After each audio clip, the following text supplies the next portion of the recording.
The 105th Games took place in an ancient temple.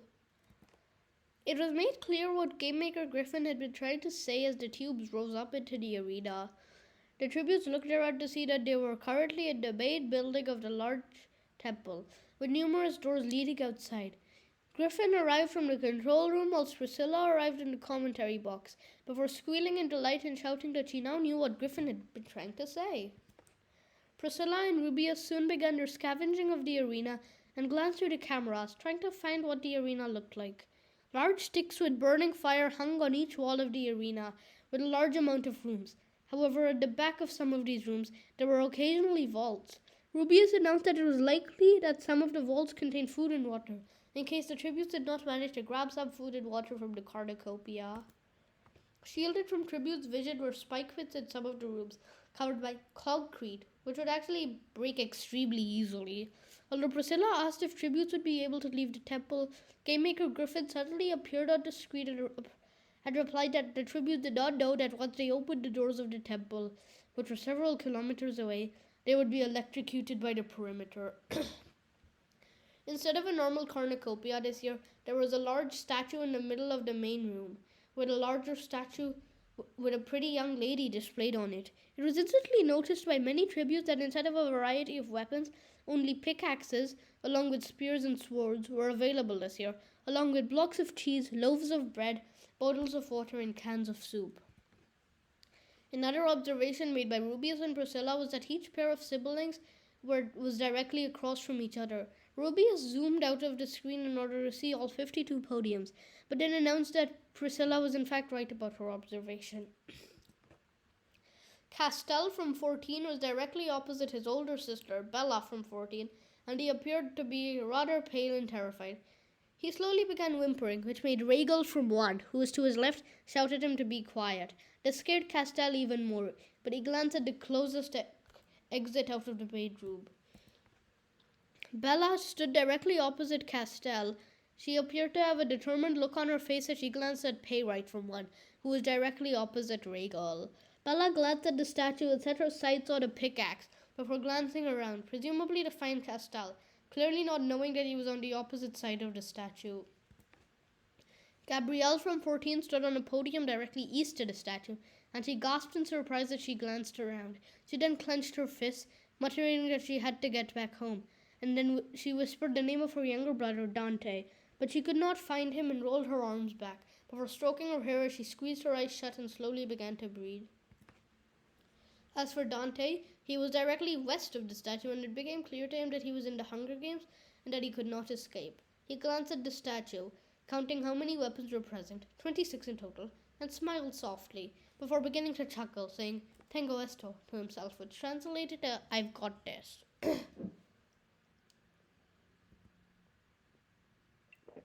Meanwhile, Lucius from 2, who according to the Capital Post Office had many capital citizens betting on him to win these games, was on a podium southeast of the statue, directly next to Julia from 2. Julia glanced at Lucius, and they both gave each other a brief smile, before noticing the lack of a variety of weapons. Julia muttered under her breath, signing to Lucius that she was best with a knife, whilst Lucius smiled, realizing that spears were present, before he glanced down at his belt and then back at the weapons. On the other side of the statue, Spartacus from 2, who alongside his brother Lucius was a favorite to win this year's games, shook his head when he realized that there were no machetes present.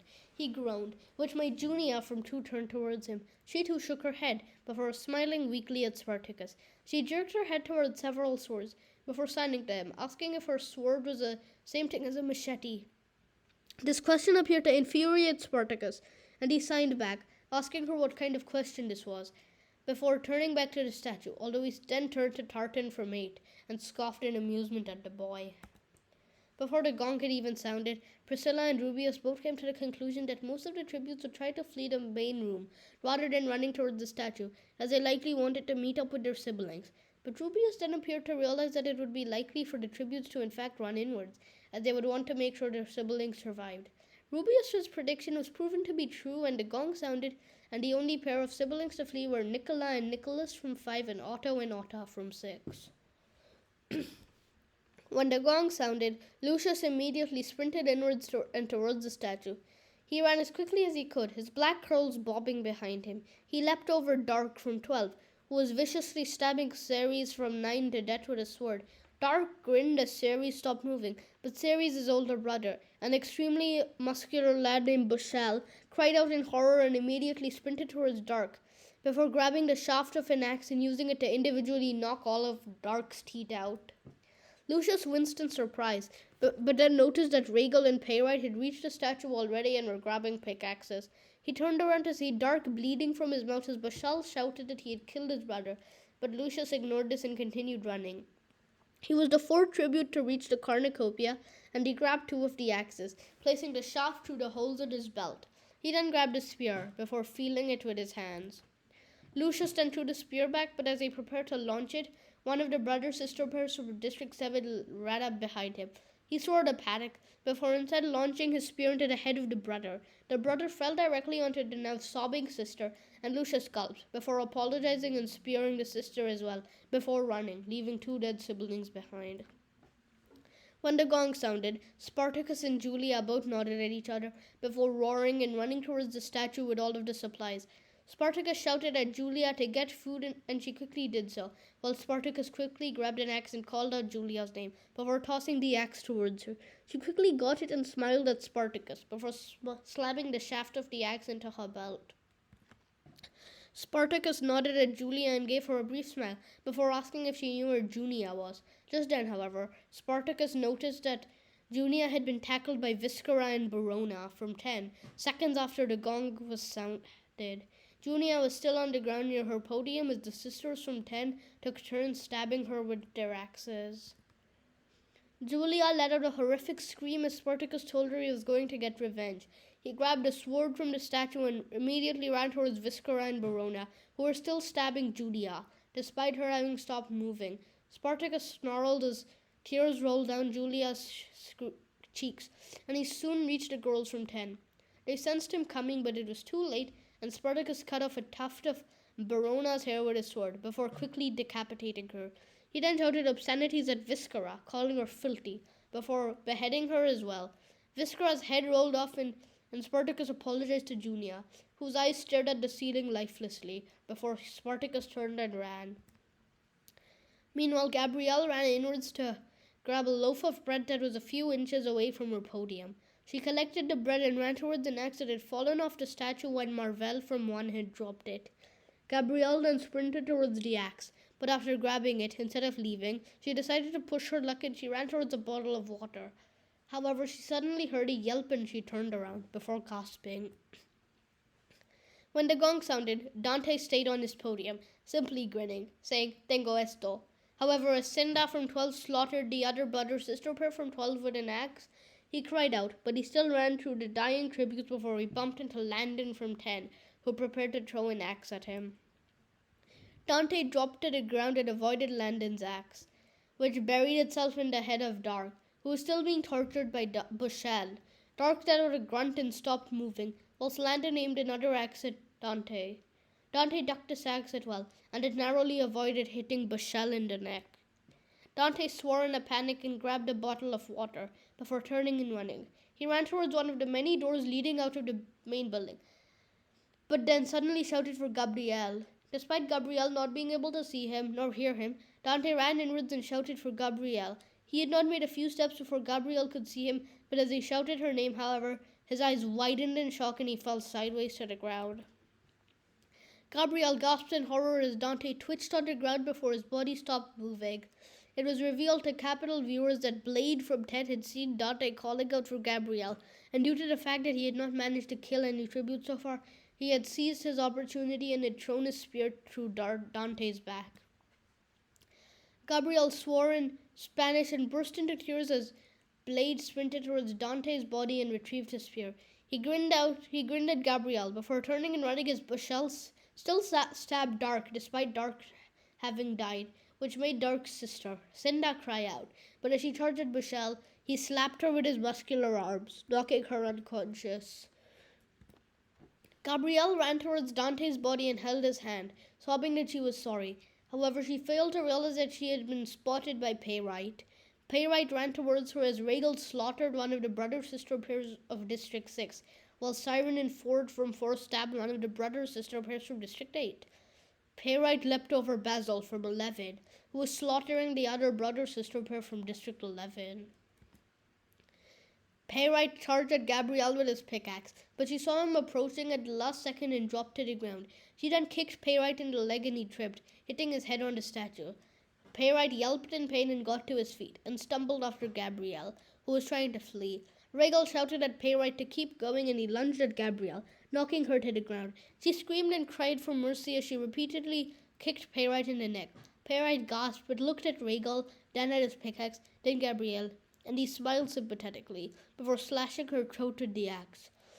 Gabrielle coughed blood and struggled to breathe, and so Playwright slashed her throat once more, causing her to cough even more blood as she moved over.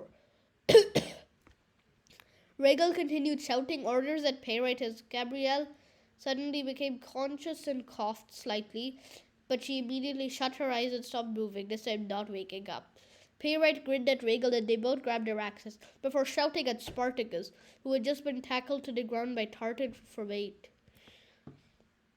After leaving Junia's body, Spartacus began looking around for targets.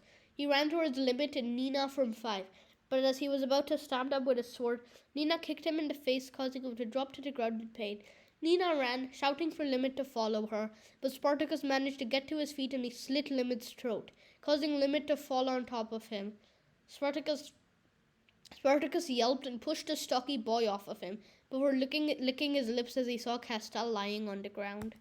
When the gong sounded, Castell immediately ran towards the door, but as he tried to open the door by pulling it, he fell back after letting go due to his strong grip on the door. Siren and Ford ran up behind him, and the latter punched him in the back of the head. Castell dropped to the ground again and cried out in pain, but as Ford shouted for Siren to pass him his sword, Castell begged for mercy. Both Siren and Ford scoffed in amusement as Castell burst into tears, and they looked at each other before laughing even harder. As Ford was about to stab Castell with his sword, however, Deoda and Electra from 3 ran up behind the brothers and tackled them to the ground. Siren and Ford shouted in protest as Electra and Deoda tried to strangle them. However, Ford managed to grab his sword, and he shouted that he was a volunteer and would not die, before slamming his sword into the side of Electra's head. Blood splattered against Electra's head as Siren snapped the neck of a sobbing Deoda. However, Castell seized this opportunity and ran away from the brothers of 4. However, as he was running, he tripped and fell, causing him to cry out in pain.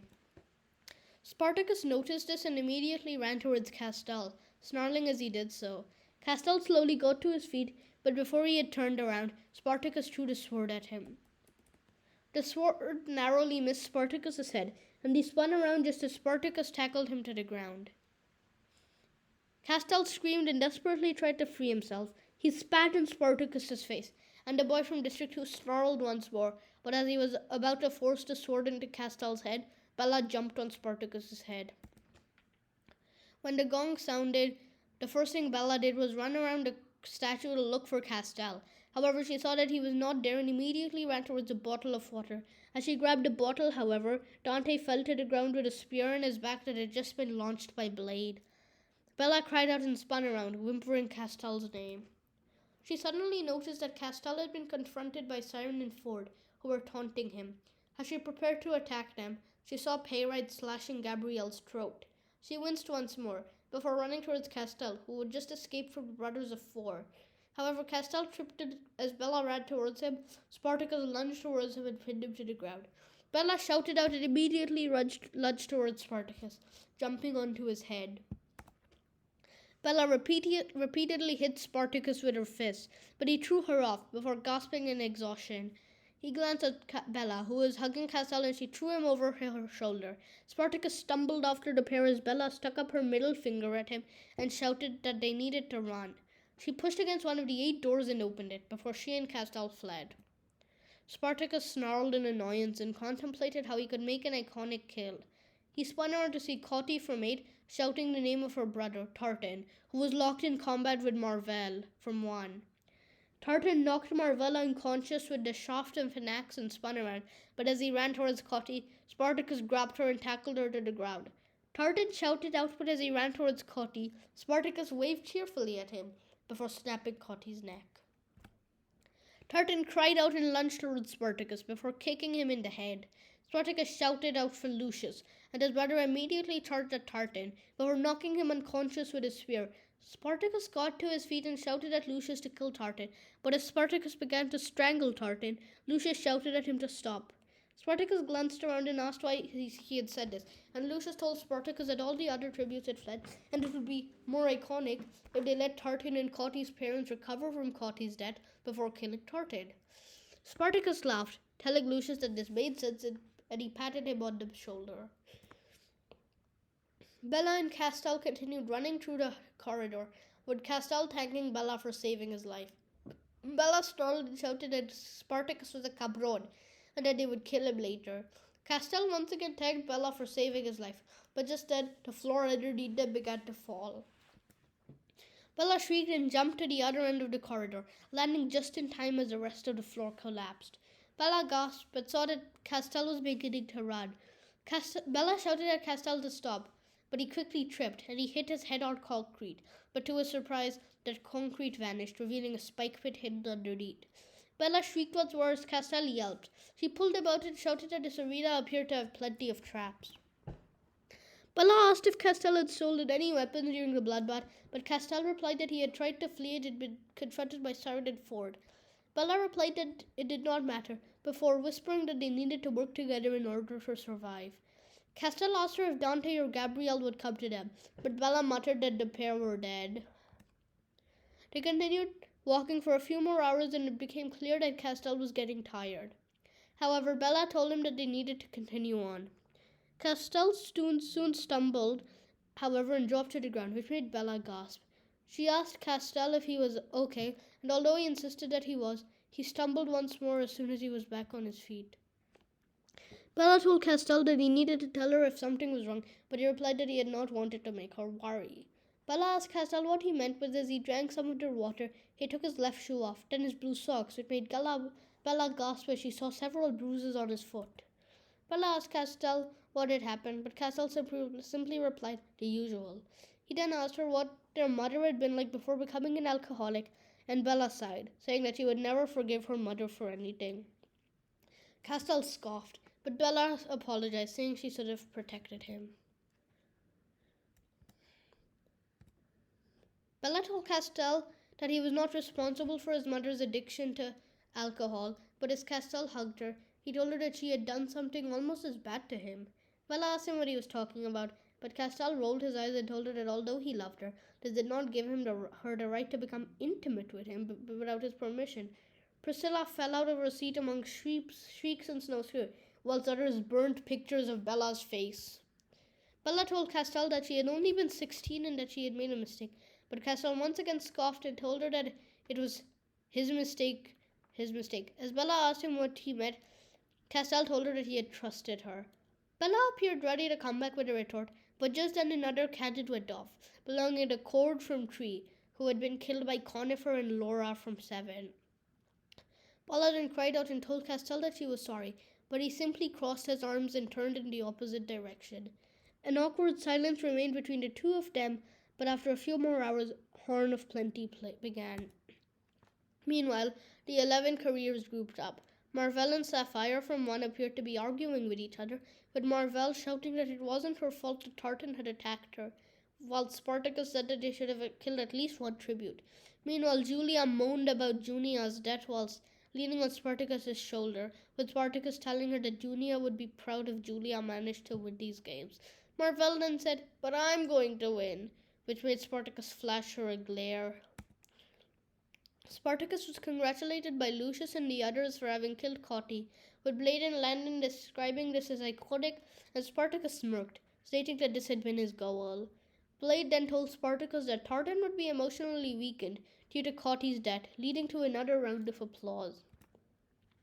The boys began walking, with Regal congratulating Playwright and Blade for killing Gabrielle and Dante, which made them grin. Regal told the boys that the 14s had no place in the arena. Siren and Ford appeared angry at themselves that they had not managed to kill Castell before they began blaming each other, and Blade and Landon had to get them to stop. Siren and Ford glared at each other, whilst Regal addressed Playwright as little brother. Pyrite smirked, before saying that he was only 10 months younger than Rhaegal. Rhaegal scoffed, but then suddenly noticed several chests outside one of the 8 doors. Rhaegal immediately tried to lift one of them up, but accidentally dropped it on his toe, leading to capital parents covering their children's ears as Rhaegal shouted obscenities at the chest. Spartacus jokingly told Rhaegal not to disrespect the chest, and all 8 boys tried to lift it up. They carried it back to their camp, and Marvel scoffed, before asking them to bring some more chests. Rhaegal growled at Marvel, but then ordered the other boys to help him lift more chests.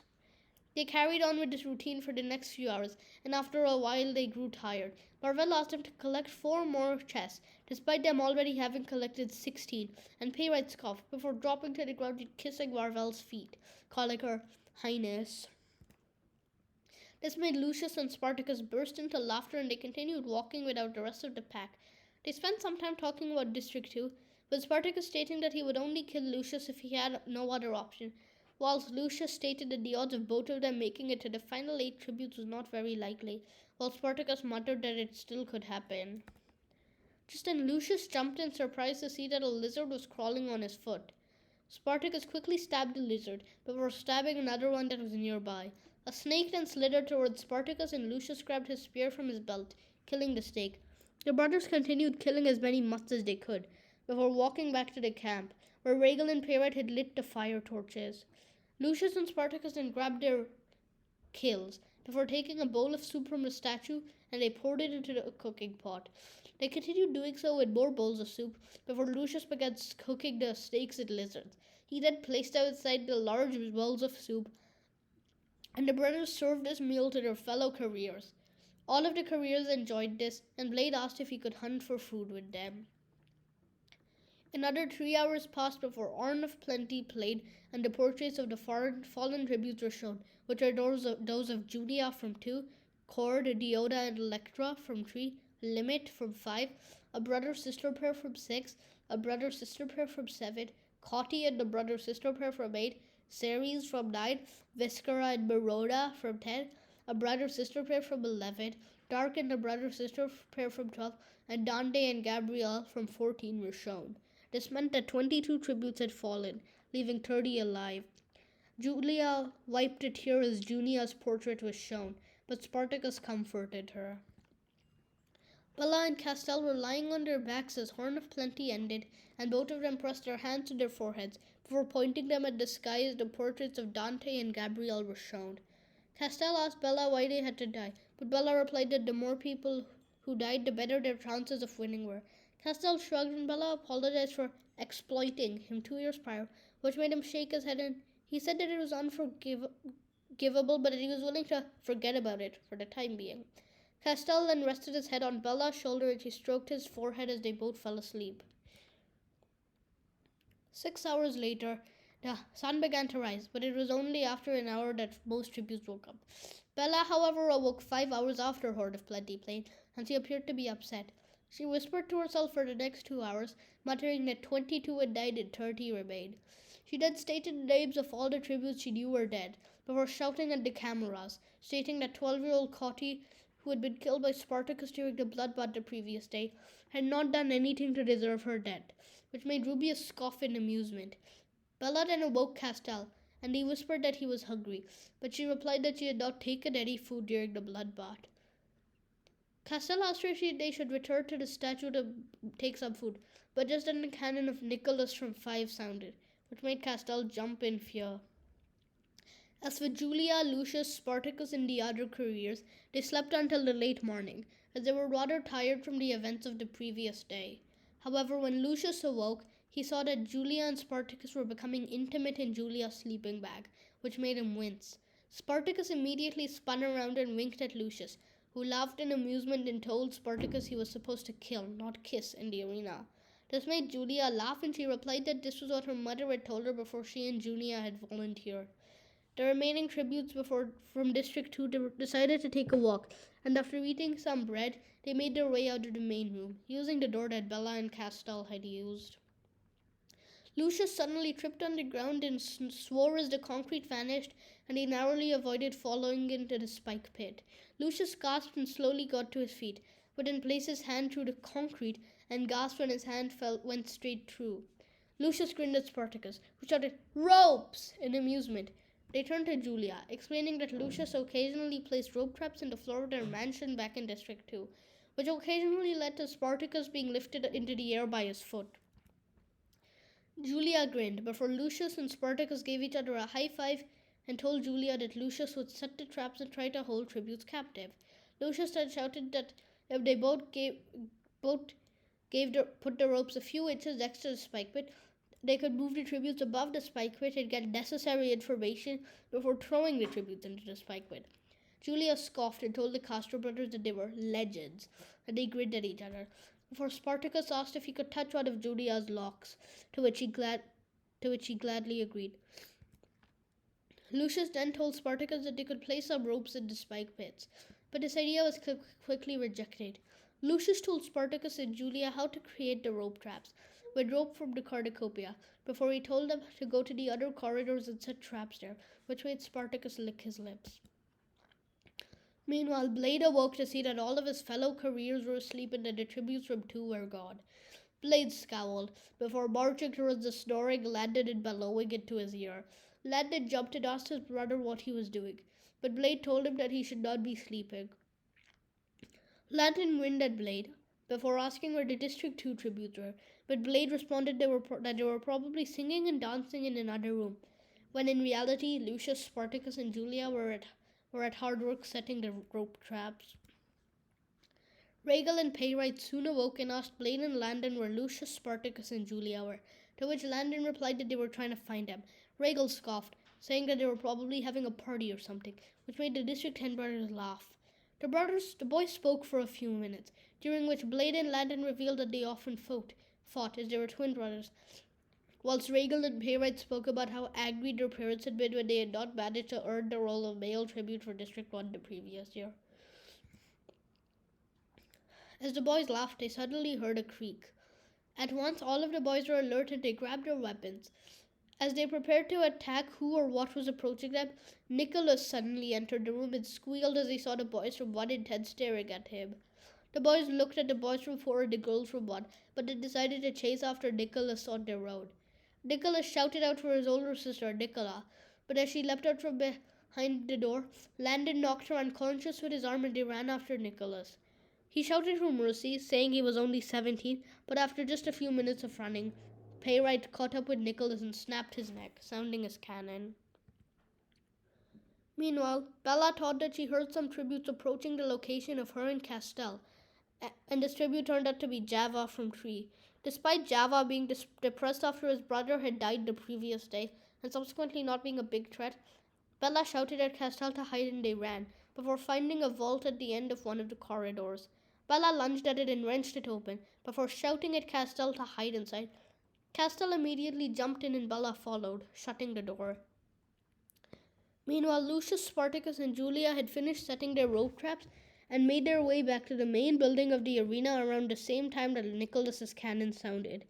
They did not specifically know whose cannon this was as they made their way back to the main building, but just then they heard a shout. The pair ran back towards one of their traps to see Otto from 6 dangling from the rope, directly above the spike pit, whilst her twin brother Otto had fallen into the spike pit, but it hit a rope that Lucius had placed. Spartacus asked Lucius why he'd put a rope there, but Lucius smiled and he said he remembered his uncle Janus's games had been mainly about psychological torture. Spartacus laughed and said, "Aha."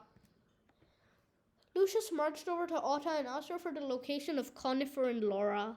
Otto asked who these tributes were, but Lucius nodded at Spartacus, who began cutting at the rope holding Otto up. Otto squealed before shouting that she did not know where Conifer and Laura were.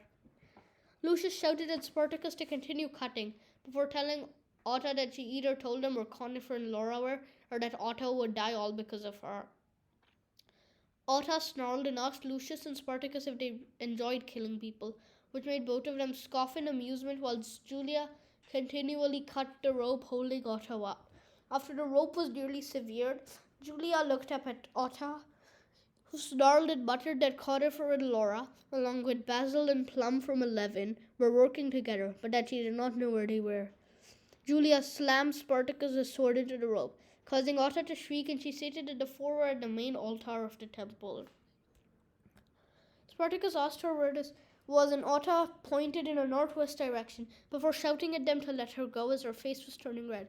Spartacus laughed, saying, "I don't think so," and he grabbed his sword before beheading Otta with a single swipe. Otto's cannon sounded and Otta shrieked. As Otta shrieked, Lucius grabbed one of his two axes and slammed it into the rope holding Otta up, causing her to fall into the spike pit, and her cannon sounded a few seconds later.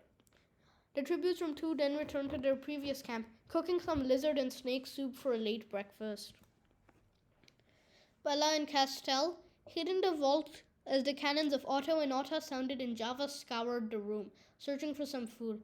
He repeatedly whispered Cord's name, but Bella frowned and asked herself who Cord was. But just then Java shouted, "Die the most painful death, Sevens!" Bella winced as Java shouted to himself and begged for his parents to take him back home to District 3, although our records show that they were in fact visiting Cord's grave for a brief period before returning to watch their other son fighting in the games. Java then shouted that he was only 15 years old and asked why his older brother had to die. He then shouted that these games were sick, which made Bella grin slightly. Java then insulted Conifer and Laura's family, saying that if they were evil enough to kill his older brother in front of him, then it made no sense that they lost 2 members of their family to the games, referring to Otis and Hazel Braggs. Bella then opened the vault and climbed out, before asking Java if he wanted an alliance. Java immediately turned around and shouted at Bella, saying he no longer wished to live, now that his brother was dead. Java then asked Bella if her brother was dead, and as she began to say that he was not, Castell exited the vault. Bella glared at Castell, but then turned towards Java, saying that as Cord was his older brother, he would have wanted Java to win. Java scowled, stating that he would agree to start an alliance with the pair, but on the condition that they would let him kill Conifer and Laura. However, just then 2 cannons went off in a row. Meanwhile, Lucius, Spartacus, and Julia returned to their camp, and their fellow couriers asked them what they had been doing. Lucius quickly explained the traps that he, Spartacus, and Julia had made, impressing the others. Lucius then told them that they had tortured Otto and Otta for information, adding that they now knew where Conifer and Laura were. Regal and Parrot congratulated the pair for finding the whereabouts of one of their largest threats, as Spartacus told them that Conifer and Laura, along with Basil and Plum, were hiding in the altar. Regal asked where this was, and Blade and Landon asked if they could join Lucius and Spartacus during their hunt for Conifer and Laura, but Lucius and Spartacus replied that they were taking Julia with them. As Marvell began protesting, the tributes from District 2 began running off in a northwestern direction towards the main altar of the temple. However, once Lucius, Spartacus, and Julia had run towards the altar, Blade and Landon started walking after them, clearly hoping to be able to kill the siblings from 7 and 11. They walked for a few more minutes until they saw a large door, which made Spartacus lick his lips. Lucius grinned at his twin brother before saying, "Hello, Janus," and thrusting the door open. Immediately, an axe flew directly above Spartacus's head, causing him to jump back in shock. As Lucius ran into the room, which had a huge overhead balcony, Conifer leapt off of the balcony and tackled Lucius to the ground. Julia sprinted up the stairs of the balcony with her axe and started a grand duel with Laura, both girls trying to hit their opponents' heads, but to no avail. Basil and Plum shouted out and swore before beginning to run. Spartacus snarled, "Oh no you don't," and ran towards Conifer, who was beginning to strangle Lucius. Spartacus punched Conifer in the head and he fell to the ground in pain before Lucius kicked him. The brothers took turns kicking and punching the muscular boy from District 7 just as Basil and Plum ran past them and through the door, only to encounter Blade and Landon. They shouted at the sight of the boys from District 10, but were quickly distracted by the sound of a cannon.